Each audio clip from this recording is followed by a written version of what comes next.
Hello and welcome to another video. In this video we're going to be looking at the Anderton Boat Lift, its history and the reason for its construction. Most of the info shared here is from multiple online sources, so take from that what you will. And Mike, the guide from the CRT Walking the Lift tour, told us some things we didn't know. So it's spring 2024 and we've been tootling around the Cheshire Ring again. Don't be rude! That's Heidi on the Rum Wench narrowboat. If you like boating and a bit of a laugh, she's definitely worth a watch.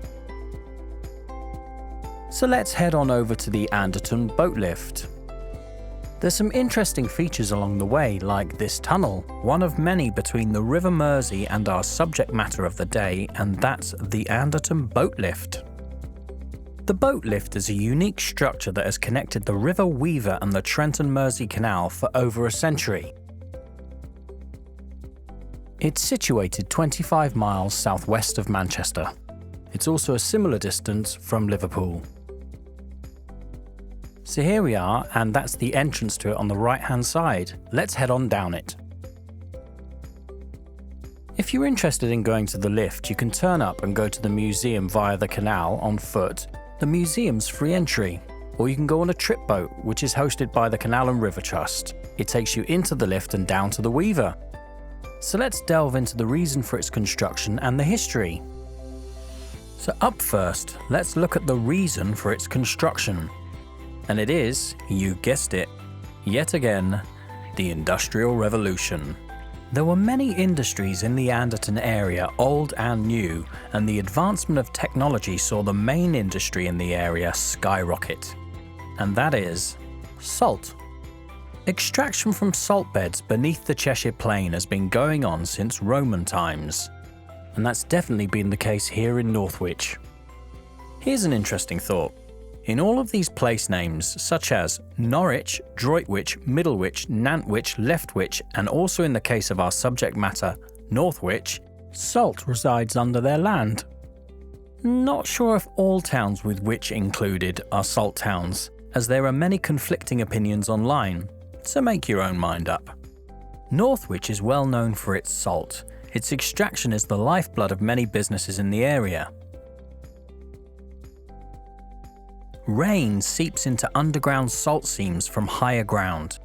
This salt then expands when in contact with the rainwater and pushes salty brine water up to the lower ground levels, creating salt springs. In olden times, this would just dry out naturally so you could put it on your stegosaurus. But the Romans changed that process as they loved salt. So much so, Romans were sometimes paid in salt instead of money. What the Romans cultivated was a more effective method of processing brine, where they would heat the brine in tanks to evaporate the water, leaving mass amounts of salt to be gathered for shipping around the empire. If you head to the newly restored Lyons Salt Works near the Anderton Boat Lift, you can see examples of this process. The method was passed down through the generations, and looking at that vista, up until the 1600s, there would have been no trees as far as the eye can see, as they were all cut down by generations of salt makers who used the wood to boil the brine. At the start of the Industrial Revolution, trees were given a break and coal was now being used to process the brine. With there being no coal in this area, the coal had to be shipped in by boat. But this couldn't make it all the way to its destination by boat as the river became unnavigable. The Weaver used to be 1/3 of the width you see nowadays. Because of this, cargo had to be put onto pack horse, which wasn't practical at all. So a hunt for coal was on. In 1670, while digging for coal in the Anderton area, another seam of salt was found. But this was special as it was rock salt and didn't need costly, slow, heated extraction from brine. This made the landowners very rich and Northwich area changed overnight. But this posed a problem: how to ship tons of salt. The pack horses were shattered and the landowners wanted more sales. So the landowners petitioned Parliament to make the Weaver navigable. It took 30 years, but finally, around 1720, an Act of Parliament was made to make the Weaver navigable. And around 1732, it was completed. By the end of the 17th century, a substantial salt mining industry had developed around the Cheshire salt towns of Northwich, Middlewich, Nantwich and Winsford. As time moves on, in 1765, Josiah Wedgwood, the more refined of you may have heard of him, Chanel, Dior, Lagerfeld, Givenchy, Gaultier, darling. Names. Jezza was a leading pottery manufacturer in the area. He started a campaign for having a canal to improve the transport links to his potteries.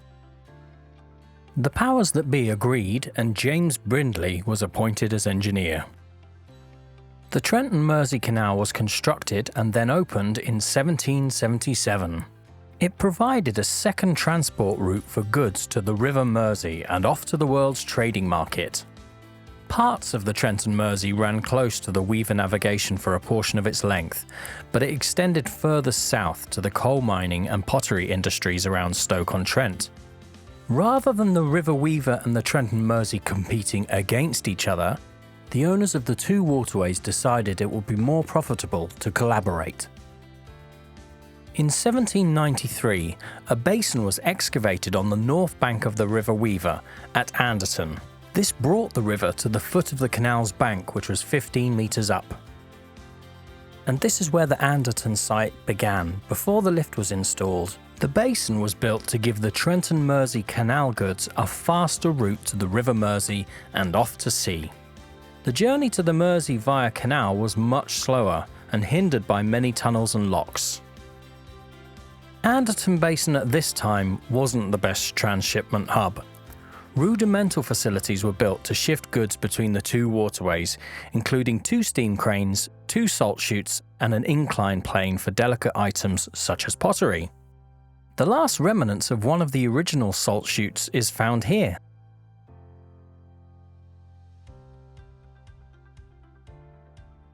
That's the wall of the bank which met the river, which actually went under this aqueduct.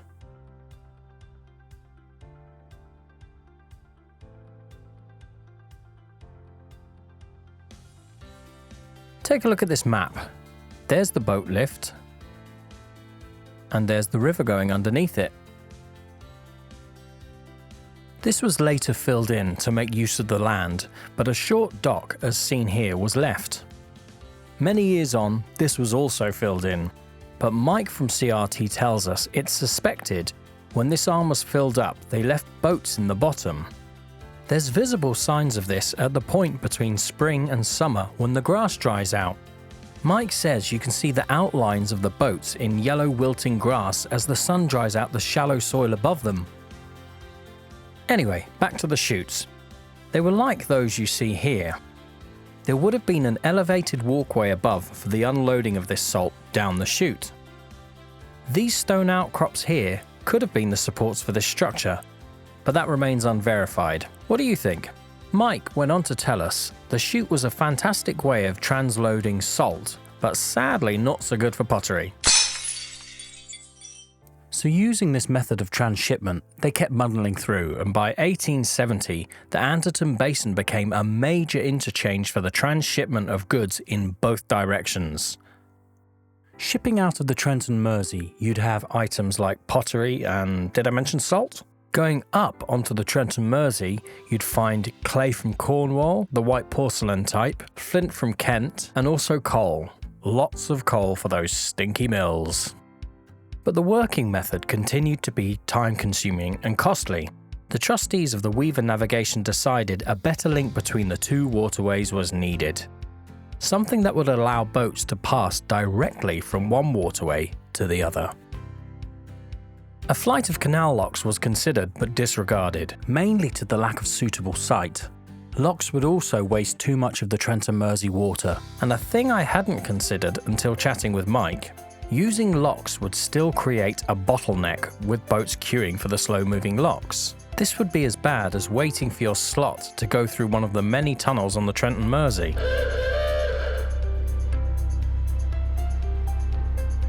After a lot of head-scratching, the chief engineer Edward Leader Williams was asked to design a lift. Leader Williams evaluated various ideas and finally settled on a design involving a pair of water-filled caissons which would counterbalance one another and so require relatively little power to lift the boats up and down. He realized that if he used water-filled hydraulic rams to support the caissons, the weight of the caissons would be held by the rams and their cylinders, allowing for a lighter superstructure. Having decided on a hydraulic ram system, Leader Williams appointed Edwin Clark as principal designer. The two wrought iron caissons in his design could each accommodate 2 narrowboats or a single barge. The 2 caissons were balanced with the same amount of water in each, and because of the laws of physics, any boat entering the lift would displace its own weight out of the caisson before the gates were closed, creating an equal load to move. It took very little to overcome the friction in the piston system and get things moving. All they had to do was remove some weight from whichever caisson was in the lower position. In order to demonstrate this, let's look at the lift during its construction. Before we go any further, let's put this picture through AI enhancement and colorize it.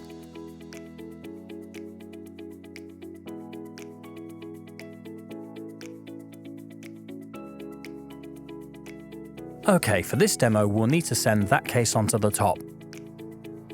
We'll send the other caisson down, which usually starts in the dock, but to make things simpler we'll stop it here. That's where the waterline would be when the caisson's submerged in the dock. Currently, the valve between the 2 caissons is closed, so no pressure can flow between them. In order for the caissons to move, one of them needs to be heavier, and that's the top one. So we need to make the bottom one lighter. 6 inches of water needs to be sucked out of the lower caisson, which is around 15 tons of water. In order to do this, a siphoning process was used. If you look at the caisson, there's a box on the outside of it which works as a siphoning tube. This is a sealed box that leads to a hole 6 inches under the waterline inside the caisson. The bottom of each of these siphon boxes are thoroughly submerged in the bottom of the dock. As I'm sure you'll know, the siphon process can't happen unless the water in the caisson is higher than the water in the dock. In order to achieve this, a Lancashire boiler similar to this one and a pump, similar to this one, was used to fill this accumulator with water pressure. Once this accumulator was primed with tons of pressure, things were set. The accumulator's pressure could be sent to either one of the caissons when they were in the lower position. So here's our lower caisson ready to go. You have to remember at this point the caisson is submerged in the dock, and the water level of the inner caisson, the dock and the river are the same. In the control room, a valve is turned and the pressure is sent to the lower caisson, and up it rises. This is where the siphon process is initiated. The change of the inner and outer water level causes the siphon process to start, and the water flows out of the caisson into the dock. Water gushes out of the caisson via the submerged siphon, and the level in the caisson lowers by 6 inches. It's also lighter by about 15 tons now. With the higher caisson being much heavier than the lower, all that's left to do is turn the valve in the control room that links the 2 caisson rams. With the top caisson being 15 tons heavier than the lower, it descends with gravity, and the lighter caisson rises to the top with ease. When the boats reached the upper level, they were connected to the Trent and Mersey via an aqueduct with 2 gates. At the top, the caisson's refilled with 6 inches of water from the canal to return it to its weight of 252 tons.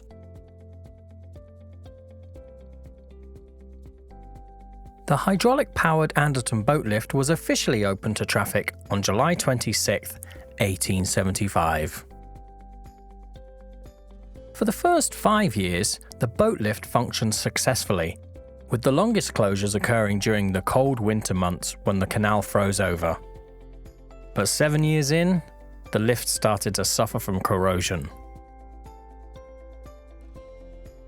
The main cause of this corrosion was the use of polluted water from the river and canal within the hydraulic system. Hydraulic fluid wasn't about back then. Things were so polluted, the River Weaver was actually classed as dead because of extensive salt poisoning. Mines were being built right along its length and collapsing all the time.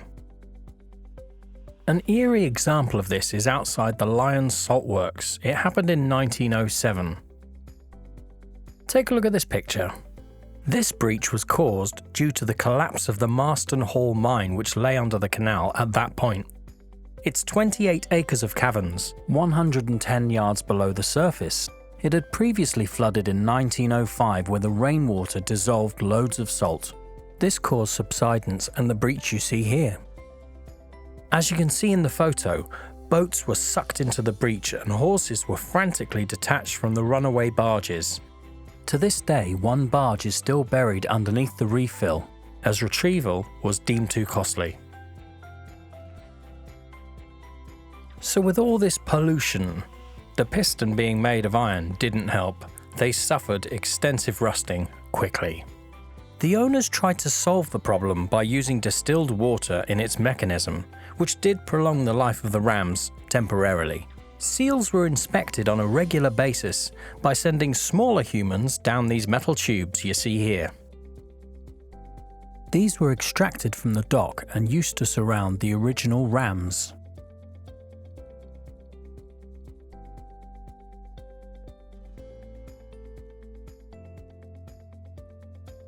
The smaller helpers who had to squeeze into these tiny tubes were, of course, children, as the Victorians had no qualms about these things. The ram seals were made of leather, rope and other organic material soaked in linseed oil, which attracted the likes of rats and vermin for a tasty supper. Coming across one of those in candlelight is probably quite horrific. But even with these safety checks, all was not well for the Anderton Boat Lift. In 1882, a disaster happened. One of the cast iron hydraulic cylinders burst while the caisson it supported was at canal level with a boat inside it. The caisson, boats and souls on board descended rapidly, but fortunately the water escaping from the burst cylinder slowed the rate of descent, and the water-filled dock at the bottom, which is now dry, cushioned the impact. No one was hurt and the superstructure of the lift was undamaged. After that near-fatal incident, they thought it wise to test the other ram. During this testing, the second cylinder failed as well. After changing their underpants, the boat lift was closed for 6 months, while sections of both cylinders were replaced. The connecting pipework between the two rams was believed to have contributed to the cylinder's failure. Volumes of traffic through the lift grew steadily through the 1880s and 1890s. But the hydraulic cylinders continued to cause problems. The trustees asked their chief engineer at the time, Colonel J.A. Sainer, to investigate alternative solutions. Sainer proposed an innovative solution in which hydraulic rams would be replaced by electric motors, and a system of counterweights and overhead pulleys would allow the two caissons to operate independently of each other. Up here you can see the 72 geared wheels that supported the 36 cables lashed to each caisson. Sainer specified Citroën herringbone gears in the modification of the lift. These were used as they have a higher load capacity and a smoother operation compared to conventional gears. Fun fact: André Citroën, the French industrialist and maker of this iconic car we all know and love, visited Poland in 1900 when he was 22. He observed an engineering company precisely making herringbone gears from solid material. Impressed by their technique, he promptly offered to buy the Russian patent and licensing rights, and 2 years later he established a small company in Paris that specialized in perfecting helical and double helical gears. This venture eventually grew into the Citroën Company, which continues to use the double chevron badge on its cars. So thanks to him, we see these gears here today. In order for Sainer's concept to work, if we do the maths, each caisson weighs 252 tons. To make his counterbalance work, each of these cables was attached to a 7-ton weight.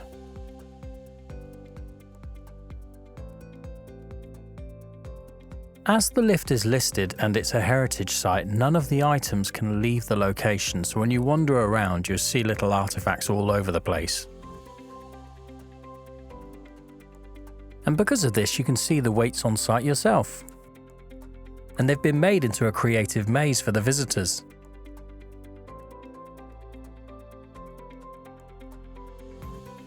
So each caisson needed 36 of these weights to counterbalance it. It appears these weights were joined together with bolts through these holes in pairs.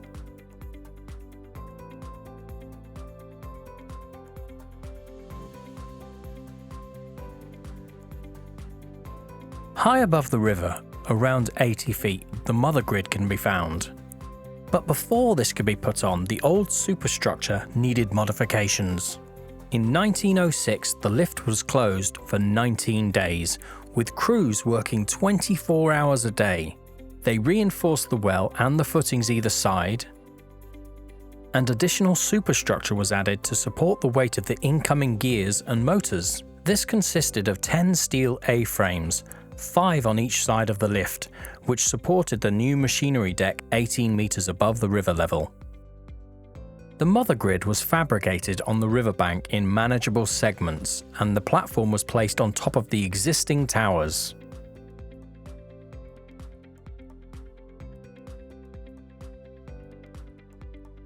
This whole grid is mounted in a ball and socket fashion and rely completely on gravity to stay where they are. During the conversion work, the lift was in constant use, except for a couple of stoppages. Imagine driving your boat into that caisson and seeing all those cogs being installed above your head. It wouldn't happen nowadays.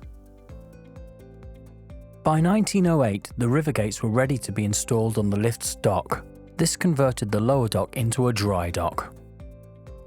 As you can see, there's pitting on the outside of the caissons. The metal was being eaten by contaminated water around it, weakening its integrity for the new lifting method, so this had to be stopped. At this point, pumps were added to achieve this. I believe this picture is taken around 1906 and it's from inside the caisson with the team re-riveting and making it stronger. During the conversion, I believe the first caisson was up at canal level. The 36 cables were then slung over the gears and attached to the caisson. The new weights were being sat on the deck on blocks. These cables were then attached to them and tightened. This was when the rusty hydraulic ram was detached from the caisson and the hydraulic system slowly emptied to check the counterweights were correct. This image shows labourers during the process of transforming the lift from hydraulic to the electrical configuration. Although this system involved many more moving parts than the hydraulic system, these would all be above ground and easily accessible, so it offered an easier and cheaper maintenance. By May the 1st, the aqueduct was refilled and the first converted caisson was made ready for testing. Once that lift was operated electrically, it was then possible to convert the other caisson without stoppages in the traffic. The conversion work was carried out between 1906 and 1908 and only suffered closures for an estimated 38 days in that time. Pretty impressive. The newly converted lift was officially opened on July 29, 1908. That leads us to the busiest period of the lift, which was the First World War. The lift was so important to Britain and industry, if you worked on site, you were spared the calls to arms. After the First World War and around the mid-20s, the lift saw a massive decline in traffic. This was partly due to the railways, but also due to the country being overwhelmed with surplus army trucks and jobless folk. If you think about it, railways could only get your cargo to the nearest city, but lorries could get the cargo to your door. After the war, many lorry drivers set up business and took a substantial amount of traffic away from the canals in general. After conversion to electric, the boat lift successfully operated for 75 years.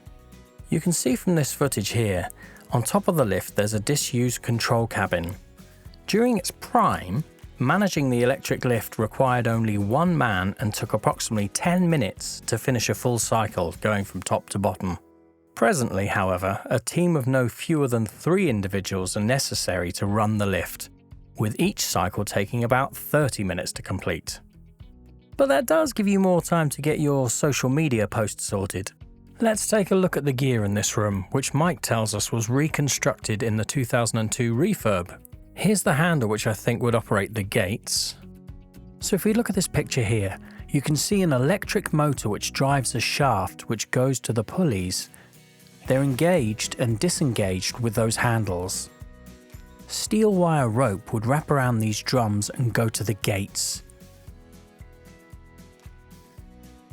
You can see these guide pulleys where the cables exited the building and went onto the gates. In another great picture from Tom, you can see the cables here at the top. This was in the 80s. You can see the hard life that this drum has had over the years.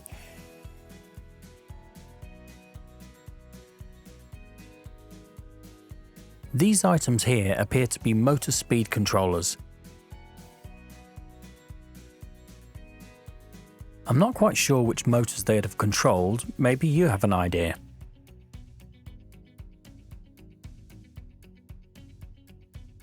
So during the 1950s and 60s, commercial traffic on British canals declined even further, and by the 70s, the Anderton Boat Lift traffic was almost entirely recreational. And it was hardly used during the winter months at all, but it remained in use, limping along. In its later years, the lift operated with only one caisson, as can be seen here in this photograph taken in September 1981. The west side of the lift is still in use, and the eastern side has been drained and taken out of use. But sadly, D-Day came along during repainting work in 1983. Extensive corrosion was found in the lift's superstructure and it was declared structurally unsound and then closed. Here you can see where the gears were taken off the lift to reduce the load on the rusted structure. And here we see the lift in a very sorry state. Both caissons at the bottom, weights taken away, cables stripped. Unhappy with the closure, a large number of locals and narrowboat owners gathered together to voice their opposition towards the planned demolition, staging the Anderton Rally in 1986. Instead of demolition, they advocated for the revitalisation and rejuvenisation of what is now, thankfully, seen here.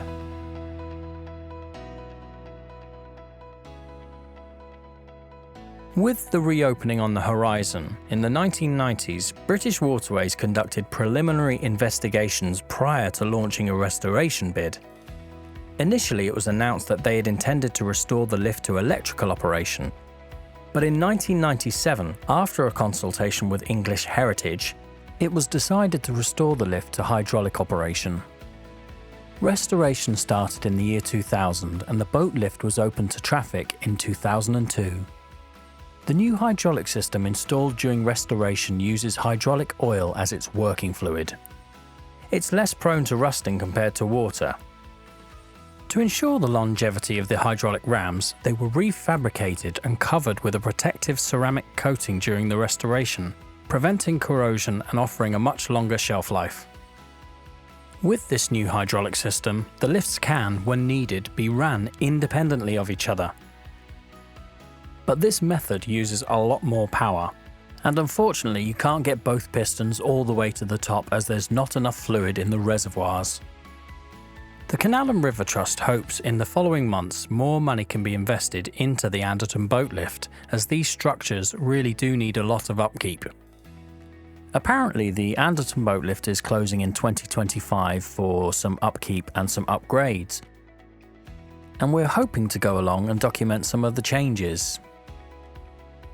Hope you've enjoyed this video on the Anderton Boat Lift, and we'll hopefully do another one in the future. Thanks for watching and stay tuned for the next video.